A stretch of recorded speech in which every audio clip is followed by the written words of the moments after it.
Welcome back to my little kitchen here in Lecce in the south of Italy. My name's Francesco, and today I have a couple of ingredients that I really want to use up. I have a couple of zucchini in the fridge, half a can of diced tomatoes, and I'm just going to add an egg to it. So what could you make with that? You could make something like a shakshuka, I suppose.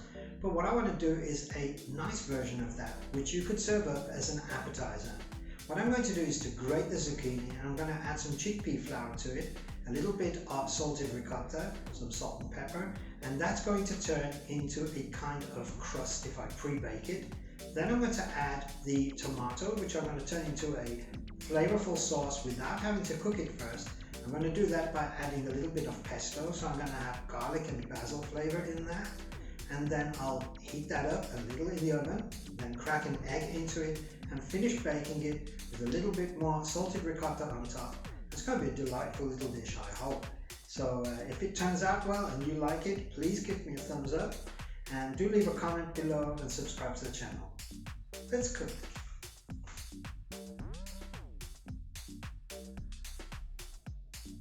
For today's recipe you are going to need zucchini, chickpea flour, diced canned tomato, egg, pesto, salted ricotta or pecorino, you could also use parmesan, a little bit of parsley, and some extra virgin olive oil. The first thing we need to do is to top and tail the zucchini and then grate them straight into a bowl using a coarse grater.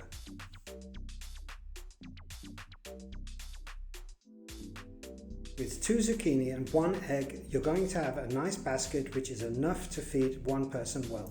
It will also make 2 portions that you can serve as an appetizer. Add a good pinch of coarse sea salt to your grated zucchini, stir it through and then set it to one side to let it draw moisture for about 10 minutes. In the meantime, we're going to coarsely chop a small bunch of parsley.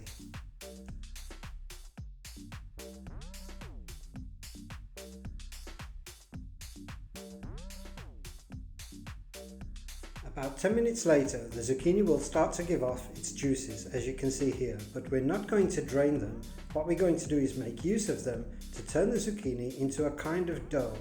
I'm going to begin adding chickpea flour to it, just a tablespoon at a time, and stir it in until it becomes a kind of batter or dough.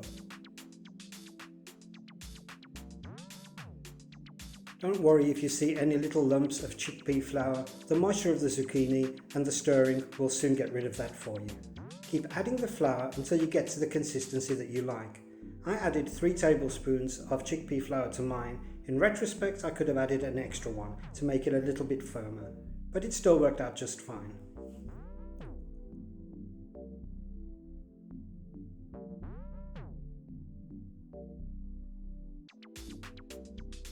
As far as seasoning goes, being as I'd added a good pinch of coarse sea salt earlier, I just added the salted ricotta and plenty of freshly ground black pepper, and that seasoned the zucchini well enough.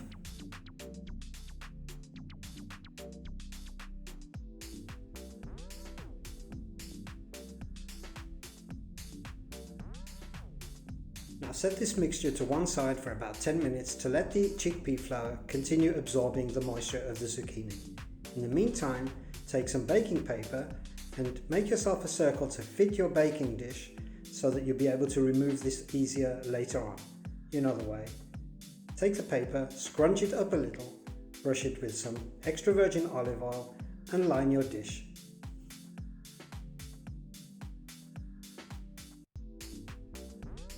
Now we can carefully pour in our zucchini and chickpea flour mixture, spread it out evenly and push it up higher at the sides so that we'll be able to spoon in our tomato sauce later.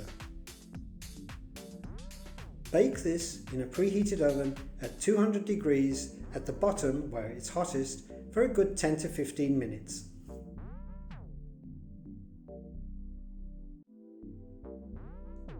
In the meantime, we're going to improvise a sauce using half a can of diced canned tomatoes, to which we're going to add a pinch of salt, some freshly ground black pepper, a good teaspoon of pesto, which is going to add plenty of garlic and basil flavor, and then we're going to finish seasoning by adding a little bit more of our salted ricotta cheese. we're just going to grate a little of this in to give us an extra bit of salt. Stir it through, and that's the sauce ready to go.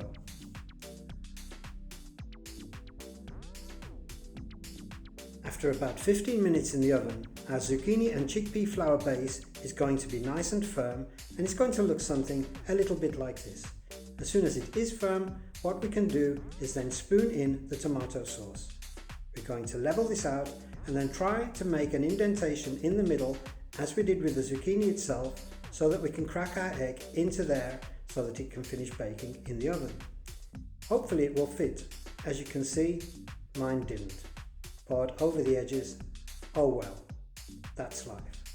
Back into the oven it goes at the bottom for 10 minutes, and then 10 minutes later we're going to move it up to the middle to continue cooking. I recommend you take it out of the oven before it's completely firm, because there's going to be that much residual heat that egg is going to go on cooking for a good 5 or 6 minutes after you remove it. There we go. And about 5 or 6 minutes later, when it's cool enough and safe enough to eat, it's going to look like this. It's also going to be safe now to remove from the baking dish and to remove the paper. Then we can carefully place it onto a serving dish, and there we have it. Wonderful egg in a basket. And as you can see, it's all nice and firm, and you can cut it into portions. Just like so. Of course, having been baked in the oven, the egg is a little bit firm, but the flavour is still wonderful. Buon appetito! Enjoy!